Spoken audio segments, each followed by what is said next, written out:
Dear friends, आप देख रहे हैं मासिक जांच परीक्षा जो 12वीं क्लास का इतिहास का क्वेश्चन पेपर। इससे पहले हमने इंग्लिश कोर, इंग्लिश इलेक्टिव और फिजिक्स का सॉल्यूशन डाल दिया है मासिक जांच का। आप उनको देख करके अपनी तैयारी कर सकते हैं। और यहाँ पर पहले क्वेश्चन से स्टार्ट करते हैं। इतिहास का सॉल्यूशन देख रहे हैं इसमें।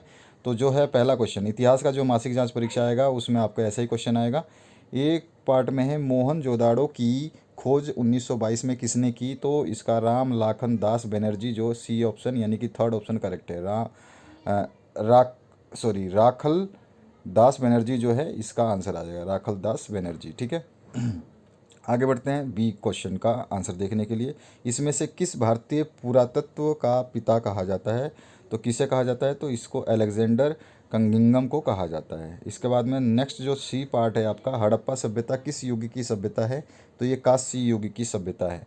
नेक्स्ट क्वेश्चन की बात करें तो सिंधु सभ्यता का कौन सा स्थल जो है मृतकों का टीला के रूप में विख्यात है, तो दूसरा ऑप्शन इसमें करेक्ट हो जाएगा, मोहनजोदड़ो। अच्छा, दूसरी बात बता दूं कि 12वीं का जो प्लेलिस्ट है JAC board 12th class exam papers के नाम से जो प्लेलिस्ट बनाई है उसी में आपको सारे सोल्यूशन सारे सब्जेक्ट के मिलेंगे। और उसकी लिंक इसी वीडियो के डिस्क्रिप्शन बॉक्स में है। इसीलिए हमेशा डिस्क्रिप्शन बॉक्स ज़रूर चेक किया कीजिए हर वीडियो का, ताकि आपको उसमें जो प्लेलिस्ट आपके लिए बनाई गई है वो आपको मिल जाए।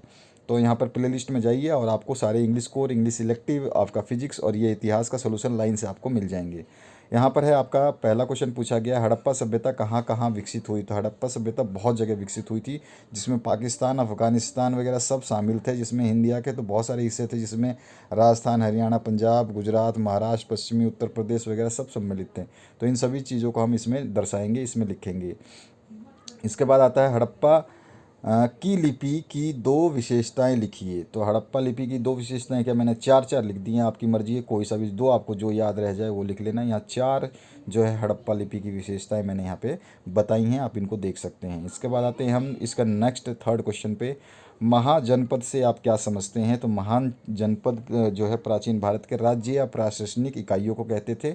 उसके बारे में थोड़ा सा आपको डिस्क्रिप्शन देना है, जो कि मैंने यहाँ पे आपको दे रखा है, आप आराम से इसको देख सकते हैं। पूर्ण का पूर्ण सोल्यूशन जो है एक एक पॉइंट जो है डिस्क्राइब करके आसानी से आपको सोल्यूशंस प्रोवाइड कराए जा रहे हैं। आपको टेंशन लेने की ज़रूरत नहीं है, बस वीडियो को लाइक करें और दूसरों के साथ शेयर करें, ताकि उन तक ये वीडियो पहुँच पाए और उनको भी हमारी मदद मिल पाए। चौथा क्वेश्चन है, अभिलेखों से आप क्या समझते हैं, या अभिलेखों से आप क्या समझते हैं ये आपको बताना है।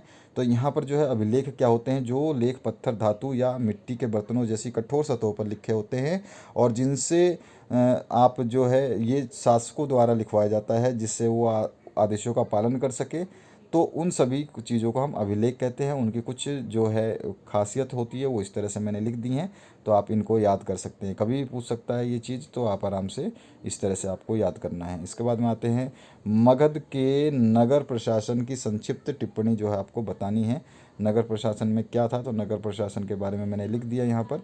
आप इस तरह से इसकी संक्षिप्त टिप्पणी जो है मगध का जो नगर प्रशासन था वो किस टाइप का था, क्या था वहाँ पे, ये सारे के सारे यहाँ पे दिए गए हैं। इसके बाद आते हैं कि इन्हीं दो प्रश्नों को उत्तर देना है, मैंने सारे दिए हैं। पहला क्वेश्चन जो 150 बड़े क्वेश्चन है ये, सिंधु घाटी सभ्यता की प्रमुख विशेषताओं का वर्णन करना है। तो सिंधु घाटी सभ्यता की बहुत सारी विशेषताएं थी, जिनमें हमने सबसे पहले लिया है नगर नियोजन एक, दूसरा जो है पृथक्करण, ठीक है, तीसरा जो है निकास प्रणाली, उसके अलावा चौथा है सार्वजनिक संरचनाएं, पांचवा जो है कृषि। इन सभी को लाइन वाइज लिखा गया है, आपको जो अच्छा लगता है उसको आप याद करें, लेकिन याद सारे करने होंगे, क्योंकि इनमें से एक आधा छोड़ सकते हैं लेकिन ज़्यादातर नहीं छोड़ सकते। कृषि आपको लिखना है, सार्वजनिक संरचनाएं लिखनी है, पशुपालन, लिपि, मूर्तियाँ, ठीक है। तो इन सब चीज़ों को आप ज़रूर लिखेंगे। इसमें मोहरे भी आती हैं, मोहरे के बारे में, वजन और मापन प्रणाली कैसी थी वहाँ की, तो ये सारी विशेषताएं आप बता सकते हैं, ठीक है। तो इस तरह से ये विशेषताएं आप लिखेंगे। उसके बाद आता है बी पोर्शन, जिसमें हड़प्पा सभ्यता के पतनों के कारण आपको लिखने हैं, कैसे पतन हुआ होगा। तो इसकी एक्चुअल किसी को जानकारी नहीं है, तो सब लोग एक संभावनाएं बताते हैं कि ये सभ्यता तो थी, लेकिन ये नष्ट कैसे हुई इसके बारे में। तो कुछ लोगों का मानना था कि आर्यों का आक्रमण था, कुछ लोग बोलते हैं कि जल वायु परिवर्तन, या फिर बोल सकते हैं आप जो है भूकंप वगैरह है इनके थ्रू हुआ होगा, या फिर आप संक्रामक रोगों के कारण भी इसको मान सकते हैं। कुछ मतलब हर वैज्ञानिक अपने इसमें दिए हैं पैमाने, और जनसंख्या में वृद्धि भी एक कारण मानी जा रही है। उसके अलावा जलवायु में परिवर्तन जो आपको मैंने बताया ही है, उसके अलावा बाहरी आक्रमण को भी शामिल किया गया है इसमें। तो इन सभी पॉइंट्स को आप लिख दोगे तो आपका कंप्लीट जो है आंसर हो जाएगा। सी पार्ट की बात करें, मगध के शक्तिशाली महाजनपद के रूप में उदय के प्रमुख कारण, जो महाजनपद के रूप में ये मगध जो शक्तिशाली कैसे उत्पन्न हुआ होगा उसको आपको बताना है। तो ये आप जानते ही हैं कि मगध के 16 महाजनपद थे और अधिक जो शक्तिशाली महाजनपद ये सारे माने जाते थे। और मगध का सर्वप्रथम उल्लेख जो है अर्थवेद में मिलता है, अथर्ववेद में। और इसके शक्तिशाली होने के कई कारण हैं, जिसमें योग्य शासक थे मगध के, उसके अलावा लोहे की खाद्यान्य थी उनके पास में, उसके अलावा राजधानियों की स्थिति जो अच्छी थी हैं, गंगा नदी भी पास में थी इनकी राजधानी में, आप जानते ही हैं। आर्थिक मजबूती जो इनकी अच्छी थी, ये भी आप इसमें लिखेंगे। इसके अलावा जो है आप कृषि व्यवस्था देखेंगे तो वो भी वहाँ की अच्छी थी। और ये सारे के सारे रीज़न थे जो उसको महाशक्तिशाली रूप में मतलब बना के लाए। स्वतंत्र वातावरण था, उसके अलावा वैदिकीकरण जो था वो भी था। तो ये सारे पॉइंट्स जो है आप इसमें लिखेंगे।